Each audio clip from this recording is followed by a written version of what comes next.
dismissed every accomplishment I've made. You've talked about my father.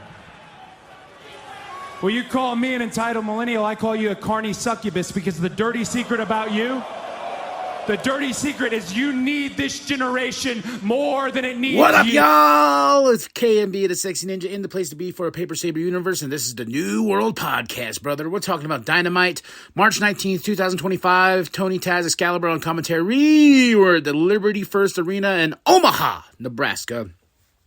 They got some snow. Everyone gets, like, we had our snowstorm. It was bad. There was some accidents and stuff. But, man, that side of the country is just getting snow like crazy. Like crazy. You know, our snowstorm, it hits, and then, like, the next day, sun's out, it's all melted. So, but shout out to everybody on that side. Hope you get through the winter. We can get the summer, nice sun out, get our tan going, because, you know, it's bikini season soon. And I got to look all, what am I talking about? Let's talk about Dynamite, all right? We started off with a hot one. Ricochet versus Bailey versus, not Bailey, Speedball Mike Bailey. Ricochet versus Mike Bailey versus Orange Cassidy versus Mark Davis, who is going to face Kenny Omega at Dynasty April 6th. This was awesome. This was a really good match. I didn't like the finish. I didn't like the double pin Ricochet and Bailey, because Ricochet and Mike Bailey both win. Now it's going to be a triple threat for the International Championship at Dynasty. Kenny Omega will speak next week. And yeah, if out of anybody, I was like, well, Ricochet has to win this, because, you know, it can't just be Speedball Mike Bailey. And this is a quick win for Speedball Mike Bailey to go get a title opportunity. So they brought this man in hot.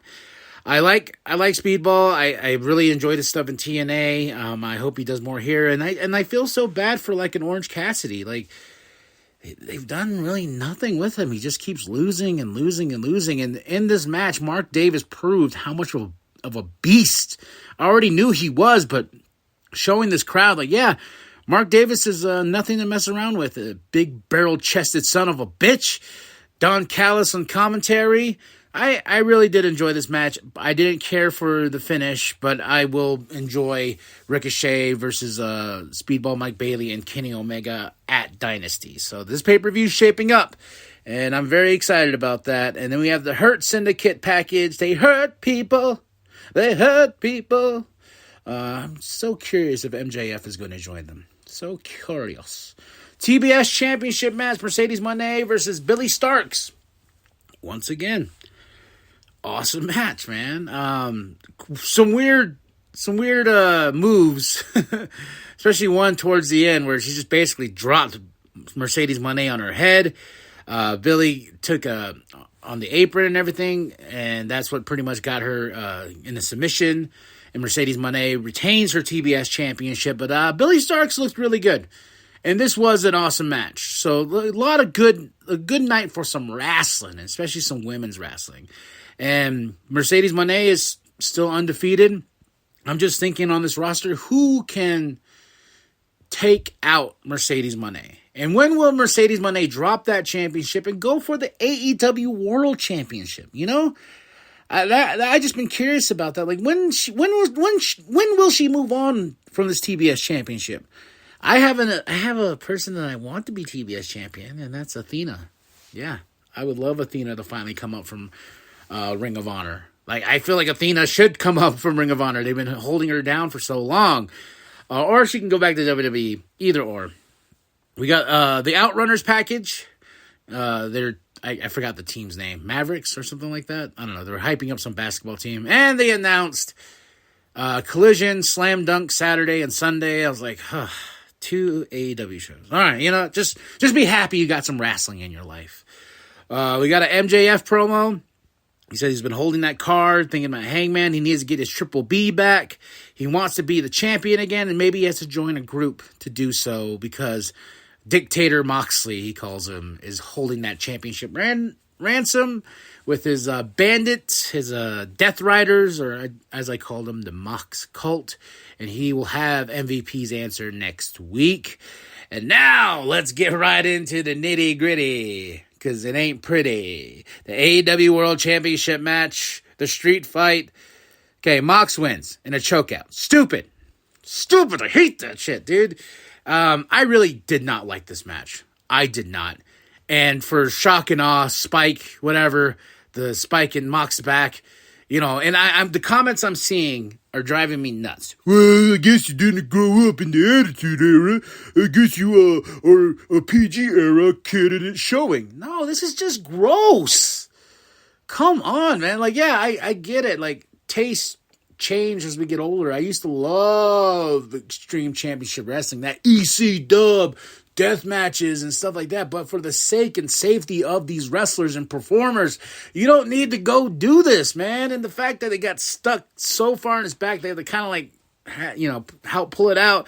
And the reason, it wasn't this spot in particular that made this match bad. It's just the same bullshit over and over again, and I'm tired of it. Like, here comes the Mox call. Here comes FTR. Here comes Willow. Here comes the Christian family and everything.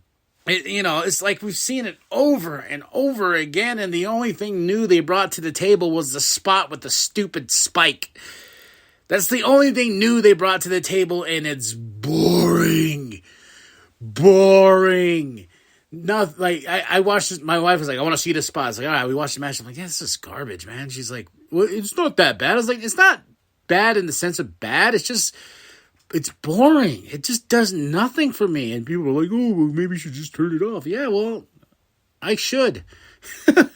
But everything else that was awesome about this show, this was the low point. I just don't care for it anymore. It's the same bullshit. And I'm hoping Swerve takes that championship off Moxley, which I don't think is going to be the case, because I feel like we're to go to All In July 12th.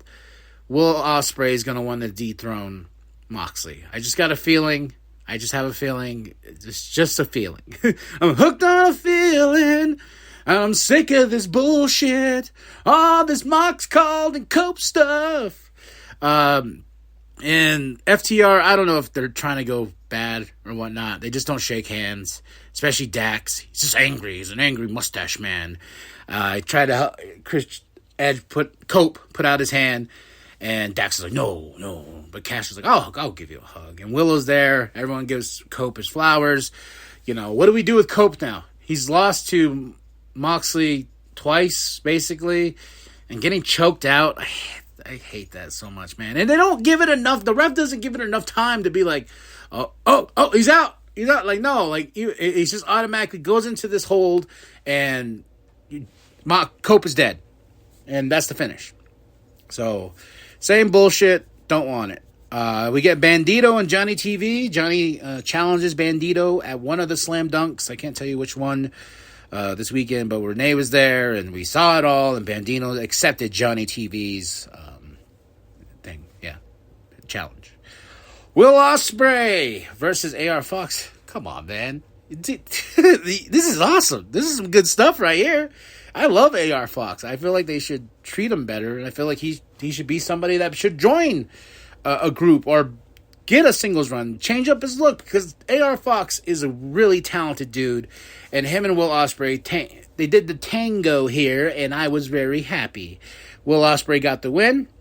He's still all banged up from that steel cage match. And, it's building towards All In, because this is where I have that feeling, because he keeps looking at the banner. And the commentators are like, yeah, that's what he's looking at. He wants to get to All In. Oh, And it's just like, well, they've been pushing that narrative a lot. He's been pointing at that sign a lot. So I know he's not wrestling at Dynasty. So this is why I feel like Mox will be dethroned at All In, because that's their WrestleMania. That's what they want to do. Then like a week later is All Out. So we shall see. And that's why I feel bad for Swerve. I want Swerve to win that championship back. Then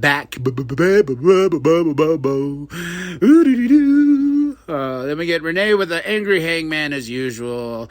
Says he's not going to get Swerve. Doesn't want Swerve to be a champion. And blah, blah, blah, blah, blah, blah, blah. Hangman, cowboy, blah. Julia and Queen are going to have one of the slam dunks. They're going to beat each other's ass again. They got 1-1. Then we have Renee with Mercedes Moné. Who's next? Who's going to defeat Moné?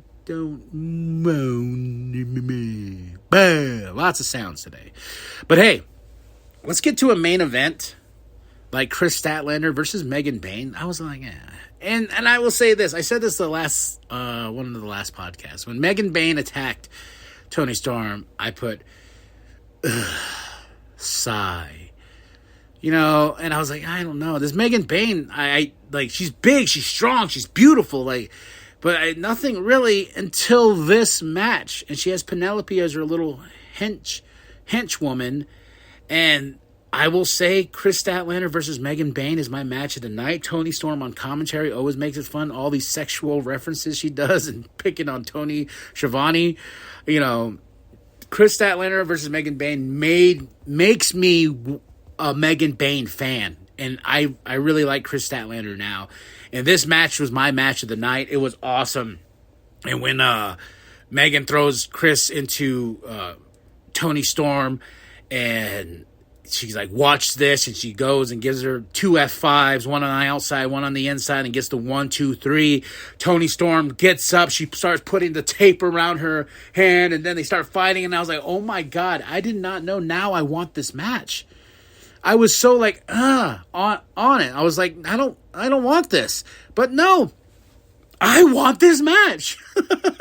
I want to see Megan Bayne versus Toni Storm. And after Toni gets the upper hand and she sends Megan Bayne out, and after this great fight, you know, she grabs the microphone. She's, my God, you're a big bitch. That's my chant, man. I fucking love you, Toni Storm. Oh my God, you're a big bitch.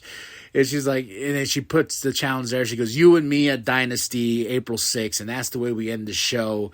And she starts being timeless Toni Storm. I don't care what anybody says. Timeless Toni Storm is amazing. So overall, 4 out of 5 for this show. My match of the night is Chris Statlander versus Megan Bayne. And now I have become a fan of Megan Bayne. Like, I get to see what this woman can do. And I cannot wait till she does the tango with timeless Toni Storm at Dynasty. The Dynasty pay-per-view is shaping up to be a good one. A good one. And like I said, my low point of the night was that garbage AEW World Championship match, street fight.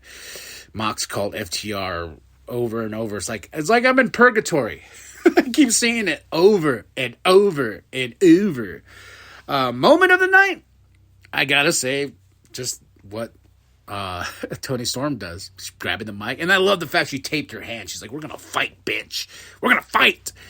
So, that's it. That's all. That is Dynamite, March 19th, 2025. It was a good show. Not going to lie. Besides the championship match, this was a good show.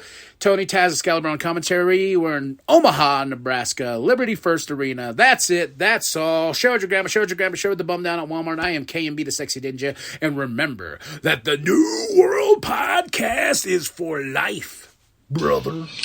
The cowboy. But as much as it pains you hypocrites to admit it, there's only one horse to place your chips on.